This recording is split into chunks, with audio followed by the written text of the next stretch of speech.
Hello everyone. I'm an engineer and I chose homeschooling for its efficiency.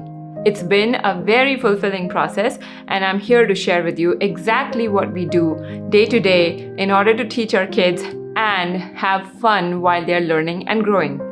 This video will also be relevant to kids who go to school because you can take this framework and apply it to your school-going children in order to protect their love for learning and eventually have them be successful. There will be timestamps in this video so you can jump around to your favorite part or whatever is more relevant to you. So let's get right into it. Number 1, the philosophy. We practice a mix of unschooling while using Montessori techniques and materials. We've also taken a lot of inspiration from the Waldorf world so that our kids can use their imaginations and create free-flowing projects. The most important thing that we implement in our day-to-day homeschooling is modeling good behavior and practices. A baby learns to walk even though it's very difficult because he sees all the adults in his life walking, and it doesn't matter to them how difficult it is. They will walk if they see their parents walk. The same goes for learning anything. Anything we do in life, they want to imitate. It's a survival instinct. So if you want your kids to do something, you better be doing it. For example, I was noticing that my daughter did not really want to practice her writing, and I was trying many different ways to get her more interested, but nothing was really working. And then I realized, how much do I write anymore? I'm always typing on a laptop or I'm on my phone. I don't use a pen and paper anymore at all. So I decided to just sit down every single morning, whether or not they're awake, whether they can see me or not. I just write and journal every morning now. And of course, there have been times where out of my own necessity and need, I journaled in the afternoon where they were awake and they looked at me. They said, "Mama, what are you writing?" And they saw all of this text that I was writing every single day. So my daughter showed a lot of interest in, just taking that pen and the same notebook. And I knew that this is going to happen. So I don't mind. They will scribble or write words or letters in that notebook, and they really enjoy it. So anytime you think that a child is struggling and doesn't really want to do the hard thing, you do it in front of them, model that behavior. So that is our most important philosophy around homeschooling and learning. Now, let me show you our process. Every morning, we take a few minutes to prepare the environment. There is a special table we use to display any projects we want to encourage the kids to work on. As the day goes by, the kids ask more questions and we dive deeper into topics with them. There is at least one game session in the day where they can practice math, reading, writing, and strategy. Here is their dad explaining concepts of probability because it was relevant to the game. What are the different combinations that can happen? There is a second die. So it's not good to say 6. So it could be like 12. 1 1, 1 2, 1 3, 1 4, different combinations. And then there'll be 2, then it'll be 2 1, 2 2, 2 3, 2 4, 2 5, 2 6. So these are all possible combinations. So now we see only one combination sums up to 2. 2 combinations sum up to 3. 3 combinations sum up to 4. 4 combinations sum up to 5. 5 combinations sum up to 6. 6 combinations sum up to 7. And then and this one is 2, 4, 5. 5 sum up to 8. 4 sum up to 9. 3 sum up to 10. 2 sum up to 11. 1 to 12. Do you notice something? Yeah. 1, 2. Then so 1, 2, 3, 4, 5, 6, 7 Right. is the most. We have some workbooks that the kids pick up whenever they feel inspired. We read aloud to the kids at least twice a day, afternoon and at bedtime. This builds a habit and reading confidence. Once a week, we meet a local group of homeschoolers and work on different ideas with them. And then you cut it out, you fold it up like this, and then it goes in your book like this. I believe in limiting screen time, but I'm also okay to use it as a tool. In times where parents need a bit of help, my kids love to use the Duolingo app to learn math. I also like the IXL exercises, and my daughter enjoys solving those problems on their website. I keep a record of their progress on certain topics. This helps me think of what to encourage them to work on. The kids are not exposed to any curriculums. It's only for the parents, and we just use them for inspiration. Next, health and psychology. I wanted to make sure that I am raising a holistic human being, not just somebody who can memorize their math tables or write down grammar or stuff like that. It is a whole human I'm raising while working on my relationship with them. So I made sure that they are getting the best opportunity in food, nutrition, and number one, sleep. How many times I've noticed that school kids are not getting enough sleep. Since I've started homeschooling my kids, I also noticed that my 7-year-old, her natural sleep window is 11 and a half to 12 hours. That's a lot of sleep that they need, and we never wake them up in the morning till they are done sleeping. So of course school kids can do the same thing, but try to understand, especially in summer vacation time, how much is your child naturally sleeping, and try to adjust their timing. In our household, because we don't have to send the kids to school, we have the liberty of having their bedtime be 8:30 p.m. That might sound really early, but just imagine she's waking up at 8 or 8:30 a.m. And that means if she were to go to school, getting up at 7 a.m. would mean sleeping at 7 p.m. I really have had a hard time getting my kids to bed at 7 p.m. when the sky is still bright. But if I were sending them to school, I would do everything in my power to pull their bedtime a little bit earlier so that they get absolutely as much sleep as possible. There's a lot of growth hormone that gets secreted during these night hours, and our kids need so much sleep to grow well. And this good sleep has been a savior. Our kids wake up fresh and smiling. They're full of energy, ready to tackle the day. Next, freedom of movement. Of course, in the home setting, we have created a space so that they can move their bodies however they want. I used to think that they should be sitting on a chair and a table and then only be doing their work. But honestly speaking, chairs and tables are very unnatural creations by human beings. Even adults can benefit from, squatting. Any population where squatting is a rest position is usually very healthy because they are constantly using their leg and glute muscles. I just realized that it is completely unreasonable of us to expect kids to sit in a table chair setting for 8 to 10 hours a day. I definitely let my kids, work in whatever way they want. Usually, if you just let them be, they would be, rolling around on the ground, and we have this large rug and they do most of their work on the rug, and I have no issues with that. If they want to move around, we have these sensory swings that we recently installed.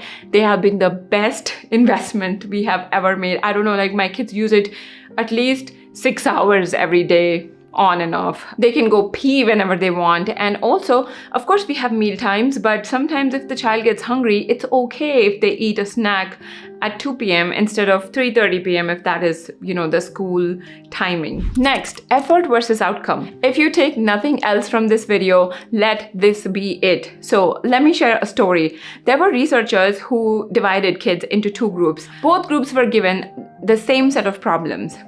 Once the kids were done working on these problems, one group was praised for the outcome, meaning if they were given 5 math problems, whoever got 5 out of 5 correct, they were given, more praise than somebody who got 2 out of 5 correct.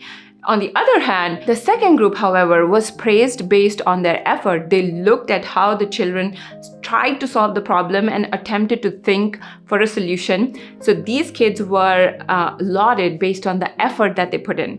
Now, the same 2 groups of kids were given another set of problems, and they were now made to choose. What do you want to pick? The kids who were praised for the outcome, all of them wanted to pick the easier problems to solve because they wanted the outcome to be good. They did not care about the effort. And of course, the second group, they wanted to work hard and wanted to find creative solutions. So it is extremely important that we let our kids fail, make mistakes. We applaud them for the amount of work that they put in. The outcome absolutely does not matter, because the child who's able to make effort and work hard will create good outcomes. There are so many examples I can give of this effort versus outcome. So the other day, my son was trying to write letters, and they weren't the most beautiful letters. He's 4 years old, and that too, they were in Hindi.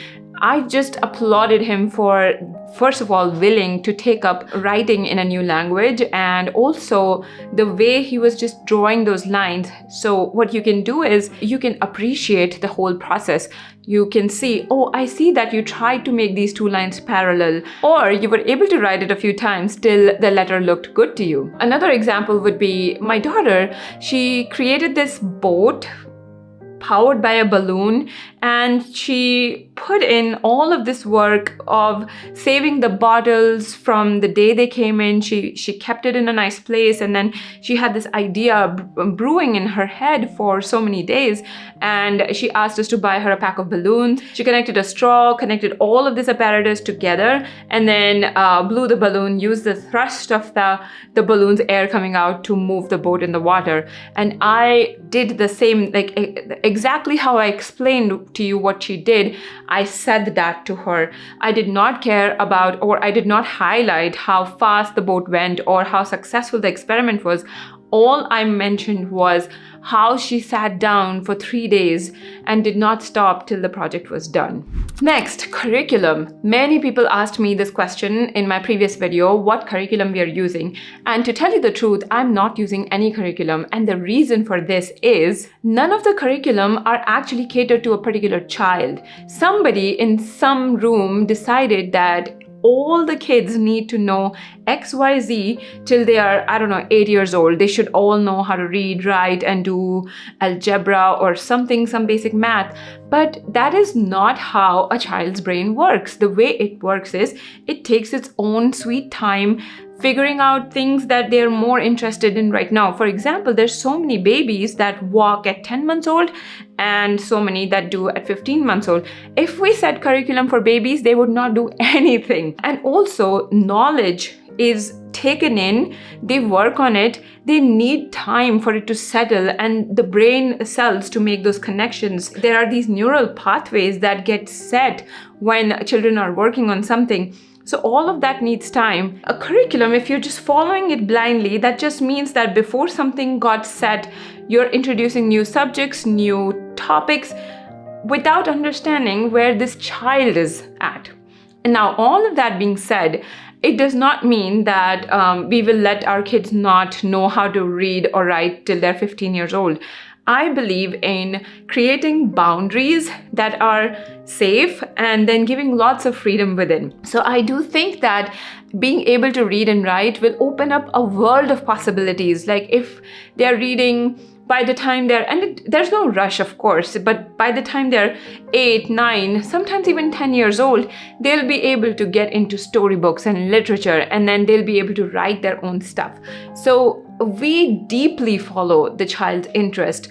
Really think about it as being a fly on the wall and letting your child decide and lead into whatever it is that they want to learn, how much ever amount of that subject they want to learn and how much ever time they want to spend on it. Because it is a human tendency. You get interested in something, you will start going deep in it naturally. And then as homeschooling parents, it's our job to be aware of that, observe it, and then provide resources around it. So for example, my 3-year-old got obsessed with math. All he wanted to do was math, and he was counting, he was waking up with math, and then just counting numbers before sleeping. He's like, Mama, is 310 301 or 310? And he's falling asleep thinking about math. So clearly he was interested in working on math concepts. I made sure that he has all the resources available in the house. So I ordered certain Montessori material, which has been such a blessing. Now that I know he's interested in math, I ordered supplies and presented it beautifully within the house to prepare the environment. That's a fundamental of Montessori, a prepared environment. And now that we have this prepared environment, he is free to play with it, ask me questions, learn about it. So really, when people ask me how your day goes, it's very flowy, it's very child-led and interest-led. As soon as they go interact with the materials, I start looking and observing. And if they have questions, I answer them. If we need to go into more depth, we go into more depth. And I know that this can sound scary, no curriculum, oh my gosh, if they have knowledge gaps or what have you. But kids are learning all over the world, even in schools. Kids that are learning from the American curriculum it's not the same in India or Japan or Europe. There will be certain things that you will learn or the kids will learn as they need it. I was born and raised in India, so I learned mostly about the Indian history. Now that I live in the US, now it's become relevant to me. I am learning about the US history, especially when we are talking about it with our children. So the main focus should be teaching them how to learn and not exactly what to learn. The knowledge gaps can be filled anytime they want, as soon as it becomes relevant to them. It's not going to be a huge gap anyway. They already know what they need to do. If they've learned one history, they can always read more stories about what else happened in the world. So it's going to be okay. And that brings me to my next point is, when you're homeschooling or even sending your kids to school, it is very important for us as parents to completely relax.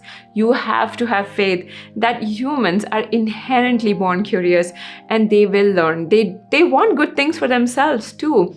So understanding that basic thing without making a big deal out of, oh my gosh, my kid got less marks or grades in school, that's not going to do them any good. So have their back. You work on the relationship capital. Every time we are interacting with our children, we are either building or breaking our relationship with them. And think about the long term, like 40 years later, what would you like your child to be like with you?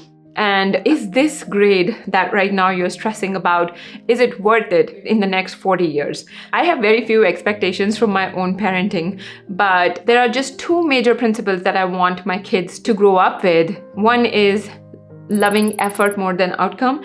And two, this is very specific, but if my child goes to a party as a teenager and somebody's overdosing on drugs, I know it sounds very crazy, but I want them to be able to call me and not let this actually happen. There were these kids and one of their friends was overdosing on drugs. They lost their lives because the kids were so scared to call their parents because they thought they were going to get into trouble. So I am building a relationship where my child can trust me enough that even if something that horrible is happening, they are able to confide in me and call me that day. And all of this comes back to the most important thing. We are like the most amount of time that we are spending with them is teaching them, sending them to school and creating this education, but education should not come in the way of our relationship with our kids. Next, I want to talk about screen time. So with all my might, I try to reduce their screen time as much as possible. And that's because I want to give them a childhood. 90% of a child's brain develops in the first 5 years of their life. And that's why the American Academy of Pediatrics, AAP, has recommended 0 screen time for kids younger than 5 years old. And now I'm not saying that we're going to be like 100% on it and perfect, but I try my level best to reduce it because right now their bodies are building, their brain is developing so fast and connections are being made in such a way that some of these processes are irreversible. And if we are giving them dopamine hit after dopamine hit, their neural pathways are, nobody knows what's happening inside because we don't even have that much research. But one thing I know for sure, that our childhood without screens was awesome. We were getting bored. Boredom creates creativity. And there is so much literature against the incessant use of screens. Even as an adult, if I use screens too much a day, I feel horrible about it. So, if we are traveling and my children want to do, some math lessons or whatever on the screen, that's fine. I'm using it as a tool very intentionally, but none of the iPad nanny, they're watching, I don't know, hours and hours of YouTube going down the rabbit hole. None of that. We are protecting their growing brains as much as we possibly can. And that's why I even taught a lesson to my daughter and my son about how to code without even using a screen. We use this Lego maze, and I gave them instructions printed on a paper. If you guys want a more detailed video about that, I can make that so you guys can do the same activities for your kids. Next is providing healthy foods and our meal times. I do not stress about what my kids are eating all the time. My job as a parent is to bring healthy foods inside the house, stock up the fridge with fruits, vegetables, berries, nuts, and this is what they see as available food. I do not stress about how much did you eat right now, you didn't finish your meal. I think kids who are so active, especially physically, they eat one meal a day well. That's like me and my husband joke about it all the time. Most of the times, if they haven't had good lunch, they will cover up in dinner. They will cover up the next day.